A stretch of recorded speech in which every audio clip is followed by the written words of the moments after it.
build a truck for $2,500, and that's including the truck price.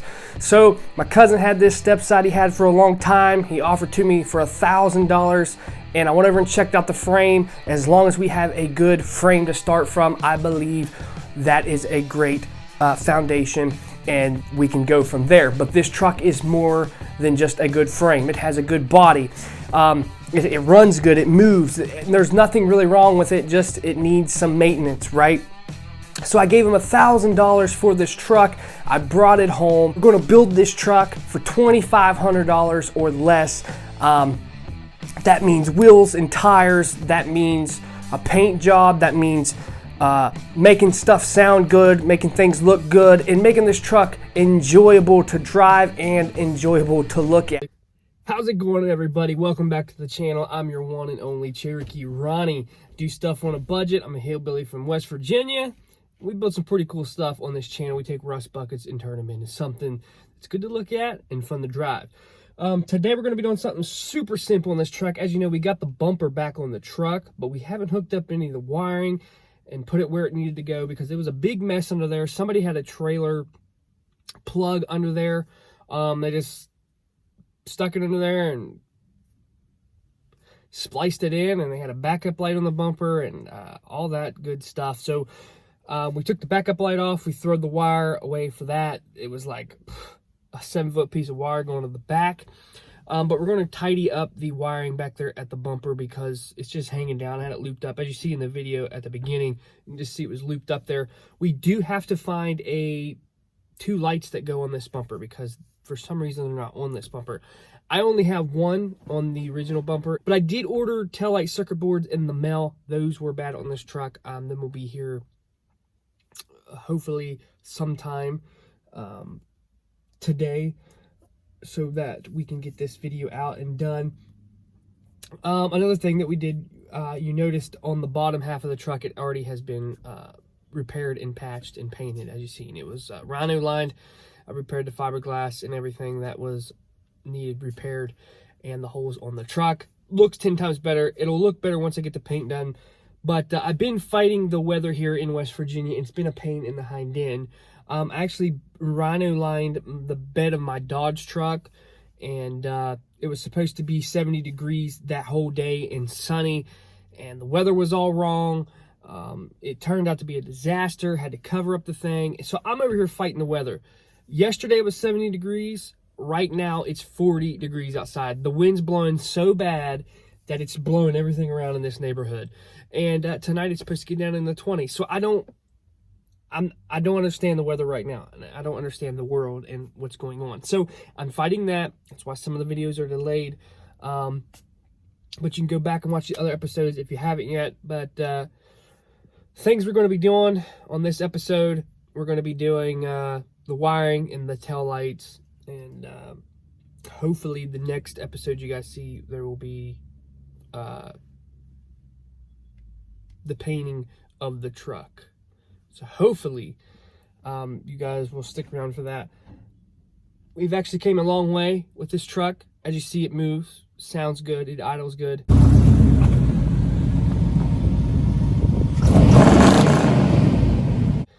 And I got some big news. I actually got a motor for this truck. It was in the budget. I skimped out on some things, but I got a motor for this truck. Now, why did I buy a motor for this truck? This one, it puffs a little smoke at idle, but it's a 350, right?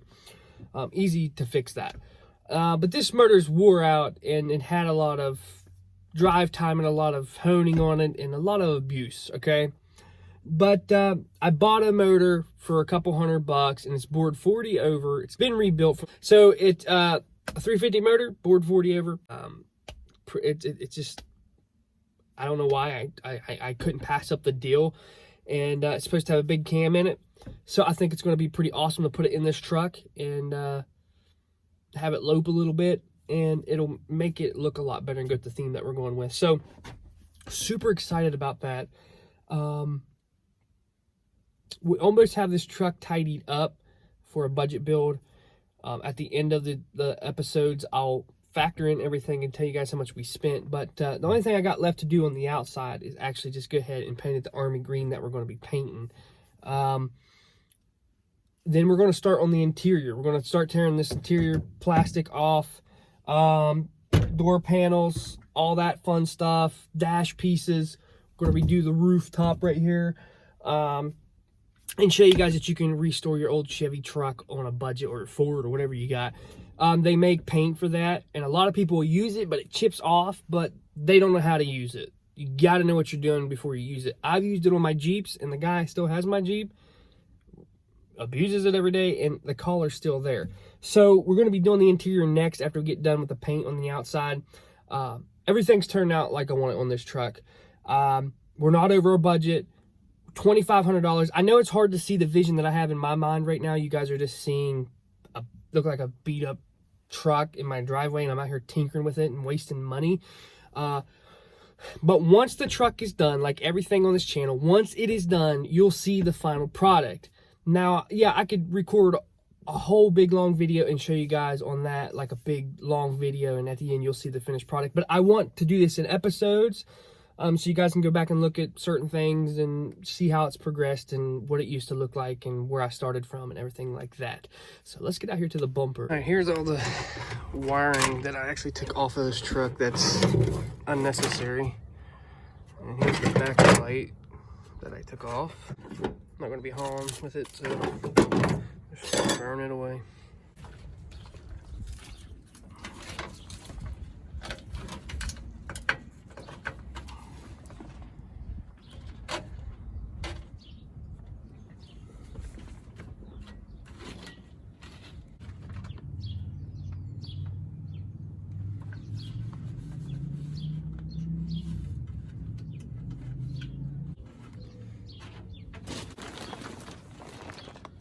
Best part about, you know, being a hillbilly,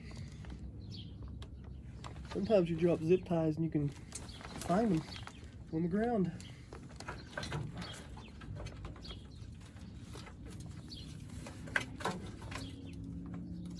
Bumper here, I'm not junking it yet, but somebody cut a hole over there for the trailer plug. Mine has two. Well, this one had two lights on it too, but I'm not cutting a hole in this one for a trailer plug. But I do have one of these left. So I'm gonna go ahead and take it off and put it on the other bumper.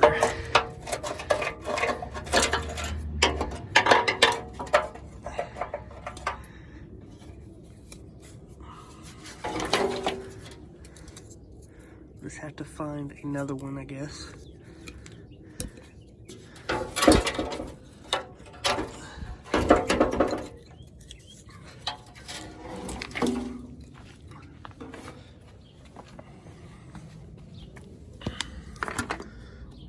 Because this one's actually broke off, the bulb is, so gotta pull that out anyway, or maybe even wire in a new one, I don't even know yet. But here's this one.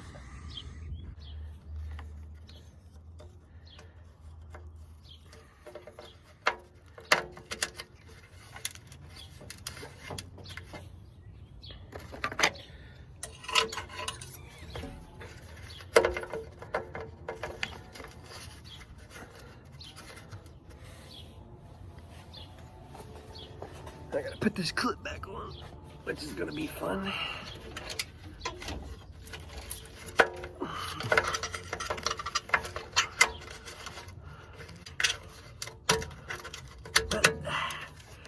Got it. After you achieve a goal like that, you take a sip of your bang and continue.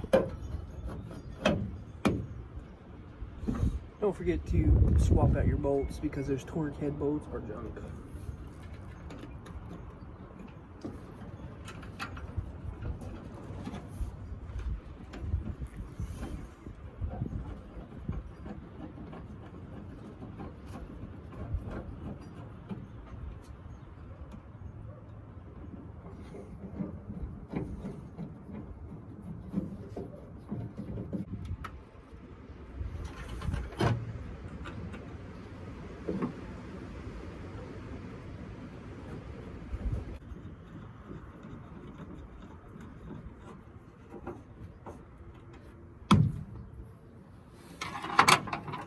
And now you can see we're actually fighting the rain again. So we got all that stuff done. Got a lot of stuff coming in the mail for this truck. Got to go pick up the motor. Got to do little things to the motor. I want to upgrade a little bit of things to the motor before we put it in this truck. Everything's coming in the mail for the truck. Just got to fight the weather. And got all the major things done on this truck, honestly. Everything's major that was an issue is now gone in this truck. I actually outed it down also.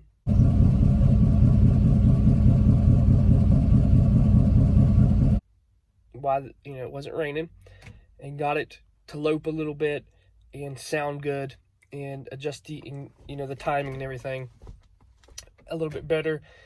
Dialed it in, sounds great, sounds awesome. What more could you ask for?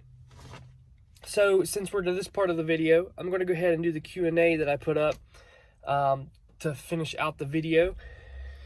I got a couple questions here that I went through and picked through.